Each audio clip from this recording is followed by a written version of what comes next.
Have this dream. Be working in a factory. Typical wacky dream shit going on. Go through the back door of the factory.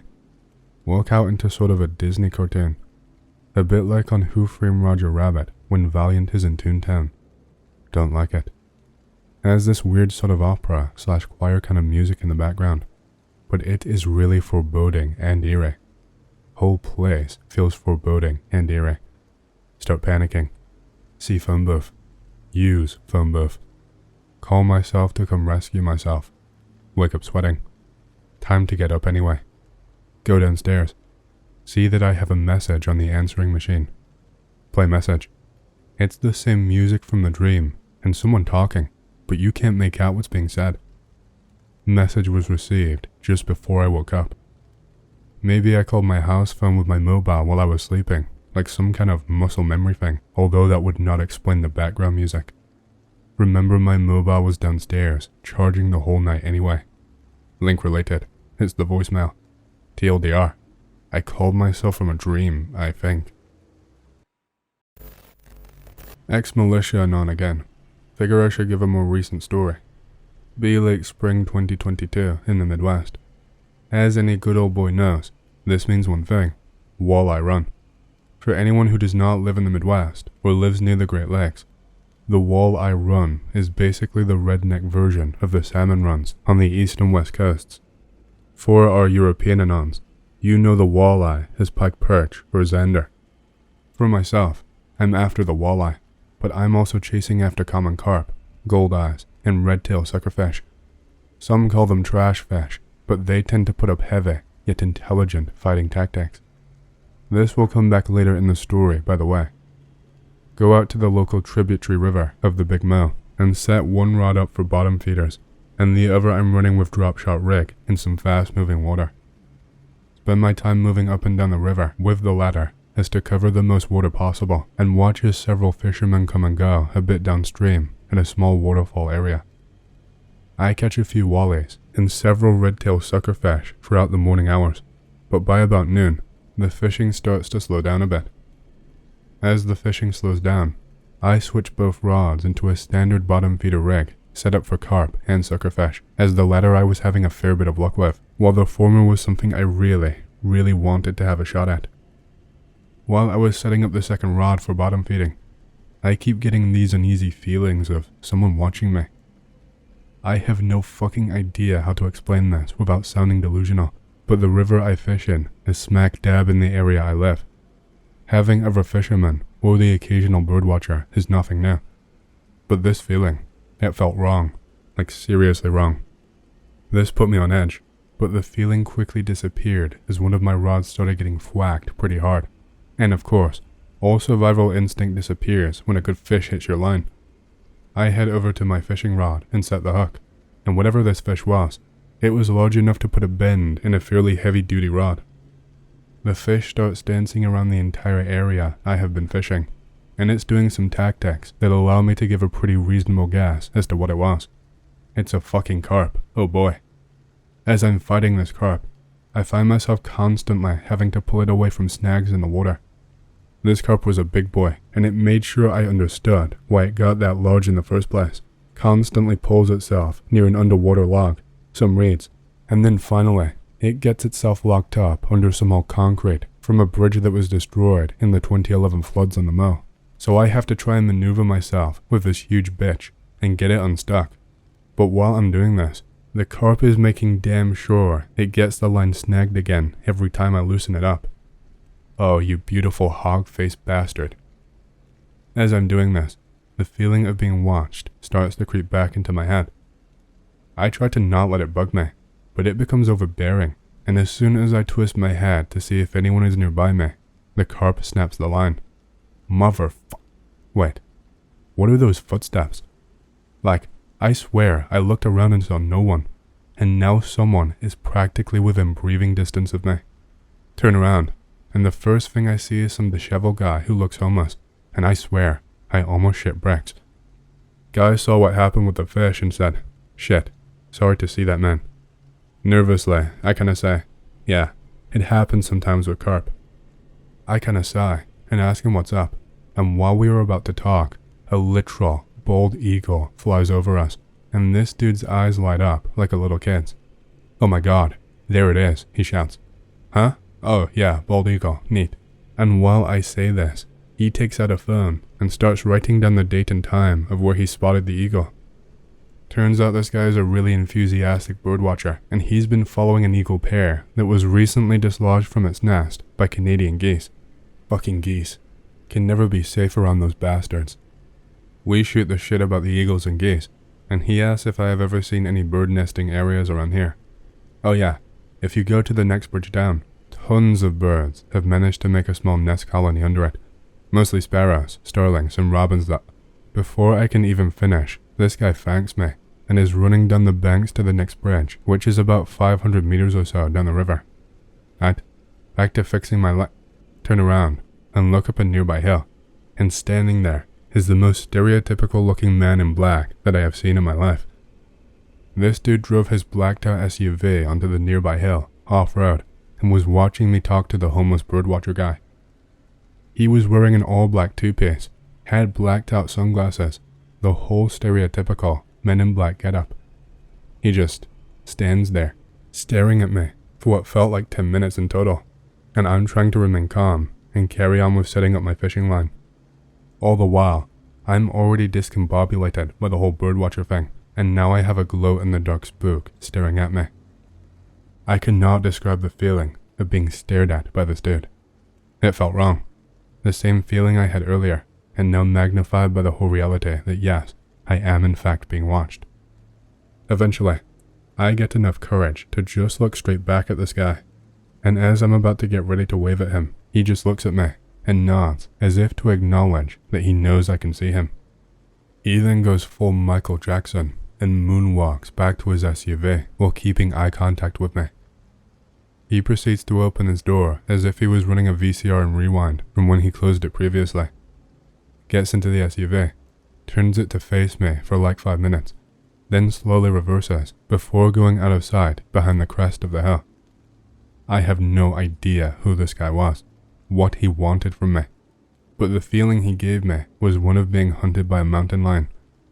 It made the caveman in my brain enter full uncanny valley mode, and I just said fuck this and reeled up my other rod and went home. I don't know what he wanted, but it was enough to spook me away from fishing for a month during a really great walleye run. Also, for the birdwatcher bro, the geese finally lost to the eagle pair, and they did manage to take back the nest. Hopefully that brings you some ease, my dude.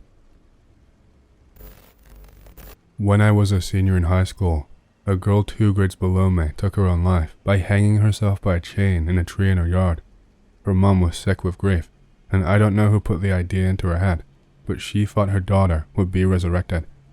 She was part of some Assembly of God type church, and the pastor also said that her daughter could be revived. The mom worked at Walmart and was having people sign up to donate blood to pump it into her daughter so she would come back to life. My stepmom worked at Walmart at that same time and recalls people telling the lady that what she was doing was not right. On the night the daughter was supposed to be revived, the police showed up to the abandoned pickle factory building they chose as the resurrection venue and shut it down.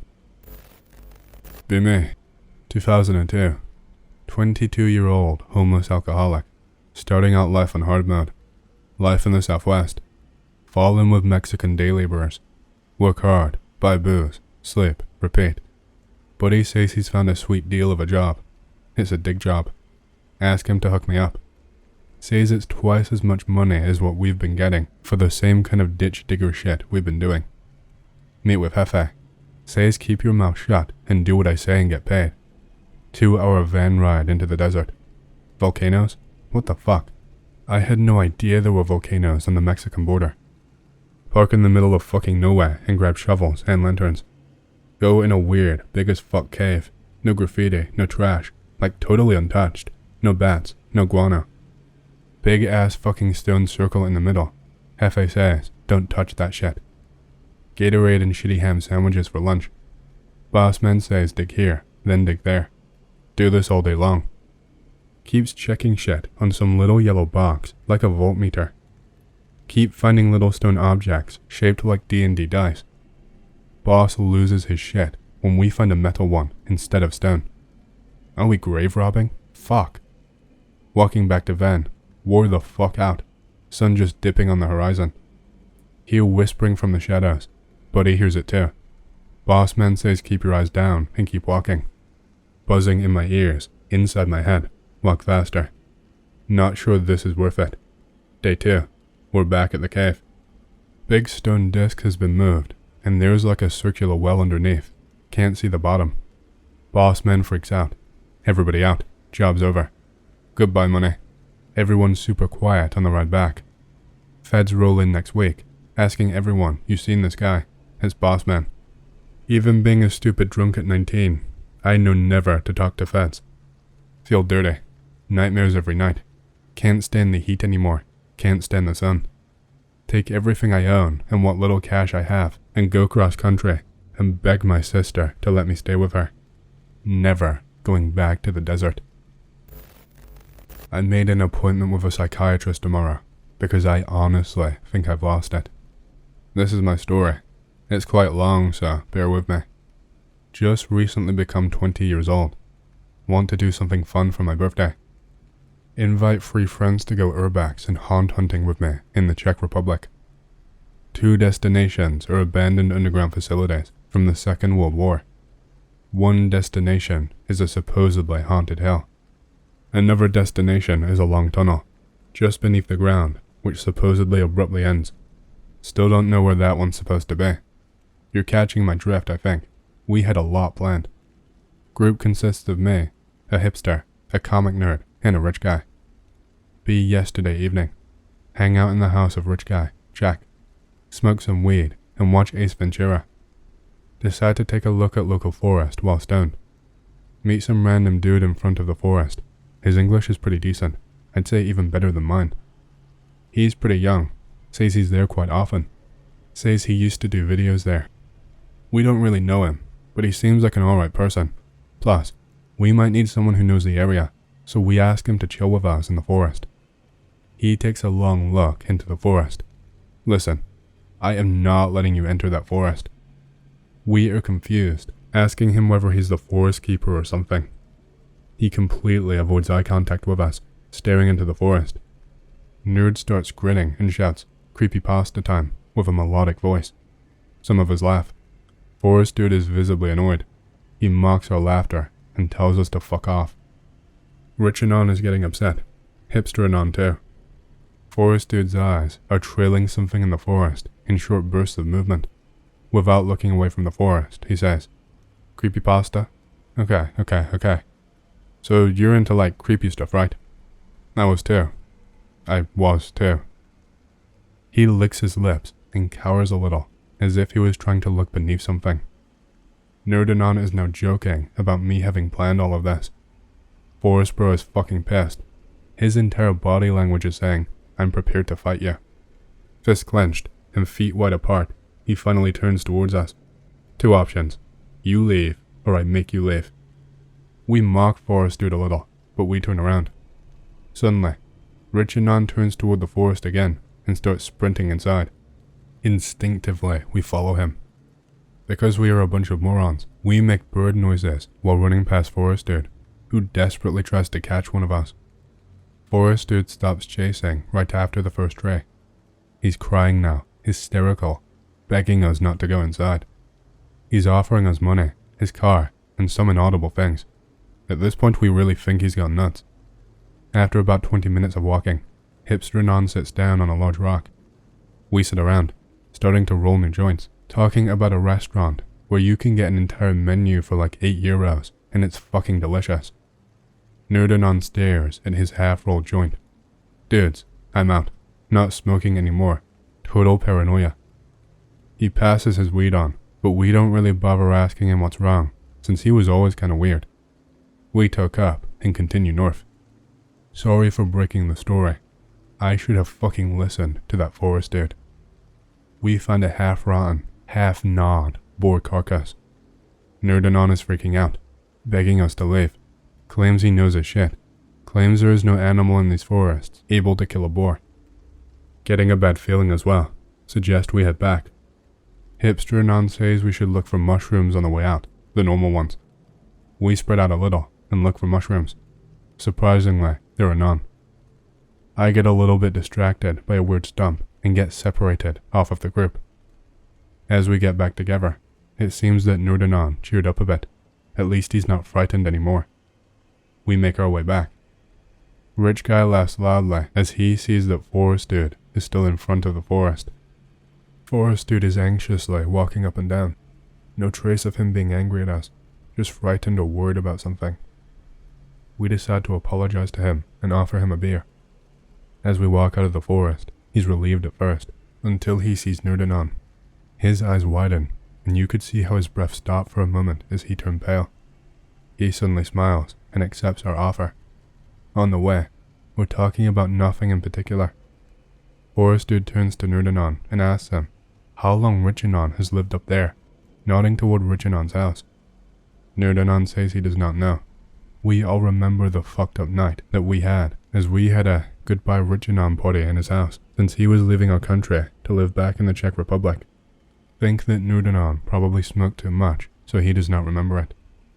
Forest Dude cautiously looks at each one of us, as if he's expecting some sort of reaction. Fast forward a few minutes. We're in a hospoda, a bar/restaurant now. Locals make comments about Forest Dude, which I don't understand. He's annoyed by them. We start drinking beer and metaxa. Only Nurdanon is drinking water. Forest Dude suggests we play a round of darts. All but Nurdanon agree. He wants to read something. Plus, he's not feeling too well. We stop playing darts. Forest Dude sucks, and talk feels extremely forced. He suddenly tells us that he's getting a new round of beer. I decide to follow him. He's standing at the bar, occasionally peeping towards Nurdanon. I confront him, but he just puts his arm around me and draws me in close, while raising his finger to his lips, signaling me to be quiet. I give him the benefit of the doubt. I will say what I have to say. Please listen carefully. After that, do with me what you want. I gave your friend gold dust. My father is a goldsmith. Watch your friend. I tried to inconspicuously peep over to Nurdanon. The skin on his neck is bumpy, as if there was something underneath it. From the looks of it, wrinkled skin, or maybe feathers. I look back at Forest Dude, and he just nods at me, as if he was trying to say, told you so. I'm fed up with all of this, so I ask the bartender for a pack of smokes, and ask Forest Dude if he wants to smoke one with me outside. Catch some fresh air. Forest Dude understands this is a cover for me to talk to him alone, and loudly accepts the offer. Outside, it's night already. Don't expect answers. I don't have any, starts Forest Dude. Before I can say anything, he continues. I have no idea where it came from, how many there are, or whether it is my fault or not. They are allergic to gold dust. That is all I can say for sure. I laugh a bit, dizzy from booze and weed, and ask whether he's trying to pull an X-prank on me. He starts rambling about some rituals he did in the woods, and that he started noticing weird things in his videos, and I don't really remember what else. He was confused and very upset. There is no commotion, he said. We should get inside, see what's going on. We walk in, but only Hipster Anon is sitting at the table. Nurdanon and Richanon are nowhere to be seen. We casually ask where they are. Hipster Anon says that Nurdanon was not feeling very well, so he went out in the back. We keep on drinking, and I'm really drunk at this point. Richanon and Nurdanon walk in. Nurdanon is exchanging mean looks with Forest Dude. The rest of the evening is a foggy mess, and not really noteworthy. Forest Dude left us after a while, and we stumbled home. I wake up a little earlier than usual, due to having to take a massive piss. Walk downstairs. Notice Richanon taking off his soaking wet hoodie, and Nurdanon putting away 2 pairs of shoes, covered in mud. Ask them where they were. They say they were just taking a walk. Be suspicious about them, and try to do what Forest Dude did earlier. What a shame we agreed not to visit the underground facilities. I'd love to see them. They both say they don't want to. Starting to get really uncomfortable. Lock the door to my room and sleep until noon. Someone knocks at my door. It's Richanon. Says they all want to check out the forest again. Still confused and tired, I follow him out of the house. All 3 of my friends, and even Forest Dude, are standing there, all of them in a cheerful mood. They start talking about the neat stone on which one of them sat the day before, and how much fun it'll be. Forest dude smiles. Let's go, he says. I thought you didn't want anyone to walk into the forest. He laughs and says that we had a bad day. We should totally take a walk in the forest today. I suggest we have a small breakfast first. Rush up to Richinon's room and take 2 gold rings into his father's workshop. Manage to get some gold dust. At this point, I am too scared and confused to think rationally. All of them are just drinking water while I'm having boiled eggs. I ask them if they want some of the ham that we bought yesterday. They all agree. I sprinkle the gold dust on it as I'm putting it on a dish. They start devouring it like crazy, giving me an occasional seductive glance. Their skin is bumpy, their teeth is sharp. As they continue munching on the ham, I notice small parts of their finger sticking to the table and to whatever else they touch. They notice that I was staring at them and exchange meaningful looks. I think we should get going, Anon, says Nurdanon. I tell them I'm feeling sick and they should leave without me. Without hesitation, they do so. Walk up to my room, lock the door, call a psychiatrist friend, get an axe, start Fred. Anyone know of lost men? They are apparently beings that take the form of people, or according to some, are the spirits of the deceased. They wander around desolate areas or abandoned towns. If you ever see one and it sees you back, it will shout a way for you to come over to it. They either are going to ask you for directions to places that no longer exist or never existed. If you engage in a conversation with them, time will literally fly by. 10 or 20 minutes of talking may actually be 2 or 3 hours past. My parents were very religious, so they told me to never interact with them. My father would say they were demons, wanted to take your soul, etc. Kooky stuff, really. My dad also said that one time he drove past one of them and it chased him in his car on foot for a few miles before reappearing again in front of his car sometime down the road. He asked them what was wrong, and the thing said, yeah, what is wrong? Driving late at night through the country. See a guy wave me down. I pull to the side of the road. He says I want to go to town that does not exist. I say, I don't think that's around here, but I can take him to the nearest place, which is about 15 miles away. He says no, I want to go to town that does not exist. I say I can take him to the real town or not. He doesn't respond. He turns away from me and walks into a field and begins to jog slightly until he's out of distance. I go, what the fuck? My car won't turn on for a few minutes. I notice about 40 minutes has passed. Was only stopped for like 5 minutes. My car won't turn on for a few minutes. I get it on and drive for about 5 miles. See the same guy and he waves at me. He asks me the same thing. I say, how did you get up here so quickly? He looks perplexed, then annoyed and says, you'll take me now?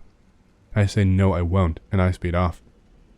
I'm literally 2 hours behind getting home. I get home. Next day there is a dead skunk in my driveway. No wounds. I don't know what to make of it. I don't think I am crazy. Be me, 8 years old. Be strong Christian with an unnatural amount of introspection for a kid. Read Bible every night and pray constantly. Parents aren't so zealous. It's a beautiful Texas autumn in the piney woods. Mom and I are going for a hike with the dog. For a long time, I've been praying that God would speak to me. Decide to use the hike to pray. Remember when God spoke to a young prophet, Samuel, in the Bible. Look up at the canopy of evergreens and watch a puffy white cloud drifting lazily across the sky. Realize that I have no real idea of what's true and what isn't. Ask God if He is real. Mom begins to walk so far ahead of me I can no longer see her. I either don't notice or don't care. Think about the innumerable Christian denominations and other religions. I close my eyes, grit my teeth, and utter another prayer. Ask whatever God is real to show me that they exist. Pray to all of them and ask for the truth. Dusk begins to paint the forest in shadow. I trip over a rotted log. Begin praying with all of the fervor and zeal that I can. Ask God to speak to me. Repeat prayer of praise, repentance, and my request until I feel like I can't pray anymore. All alone in the woods now. The trees are no longer painted with orange light. only shadow. Continue praying with everything I've got. After some time passes, a powerful fiery sensation blooms in my chest. Ears begin to hum. Gritting teeth so hard, I hear them crack. Pray harder. Eyes feel like they're about to pop out of my head. I'm shutting them so hard. I can hear whispers. By this point, I am very afraid. Begin praying. Ask God to tell me who I will be with the same intensity as before. No idea what the whispering voices are saying at this point, if anything at all. Convinced that the voices are evil. Now very afraid of the idea of God himself talking to me. Imagine it will be very scary. As I pray, the feeling grows stronger and the voices grow louder. I try to ignore my fear and keep praying. Realize all of a sudden that I'm not hearing the voices with my ears. To test this out, I stick my fingers in my ears, no change in sound. I realize then that I am perceiving this experience with the feeling in my chest. I try picking out words in the whispers, but am afraid of listening to what they're entirely saying. Try shutting out the noise with the sound of rushing blood in my ears. Come to another realization. The voices aren't speaking with words, but I entirely understand what they're saying, every word. The whispering voices become deafening. I can't shut them out, can only ignore them. As the voices reach a fever pitch, they all stop. Deafening silence for what feels like minutes. One single voice speaks clearly, being male, but not overly masculine or intimidating whatsoever. Had not yet learned about the still small voice of God. Imagine him to be a scary, giant bearded man. The voice calls me by a name I was infuriated to be called and checks my pride. It simply tells me that I will be a man of peace. You will be a man of peace, Anon. Peace. I get back to the car. My mom is on the phone with the police and Grandpa. Anon, you've been missing for several hours. Where were you? Mom is visibly angry and writes off my entire experience. Possible time dilation. Never had anything like this happen before or since. I've fallen off the wagon sometimes and done dumb stuff, but this experience solidified my faith as a Christian. I'm open to other explanations. I've spent years thinking about this and have no idea what the natural explanation could be. I have no family history of schizophrenia, never been diagnosed with schizophrenia. I have never hallucinated before, except once when I took LSD. I was a huge moron as a teen. I couldn't find anything similar on Google, so I had to make a crude sketch. Teenage years, sleepover with friends at a beach house the rich friend had. There's another one kind of close to it, but we're told it's almost never used by the owner. We decide to go check it out at night, after everyone's gone to sleep. Doors are obviously locked. We head back. Another friend, I'll call him Bob, spots a smaller section to the side, connected to the main one by a corridor that has one big window on it. Bob runs over to it and sees doors unlocked. We go inside and try to look around with Nokia phone flashlights. It's more like a shed, but there's nothing inside but dust and some sand from the beach. The door to the corridor is unlocked as well. We push another friend, I'll call him Jake, and head to check it out. Halfway through he freezes up and runs back. Bob laughs at him and goes ahead. Same reaction. What the fuck? My turn. Suddenly feel ill halfway through, like something isn't right. As I'm turning around to head back, I see what looks like a few people standing outside through the window. Oh fuck, we've been spotted.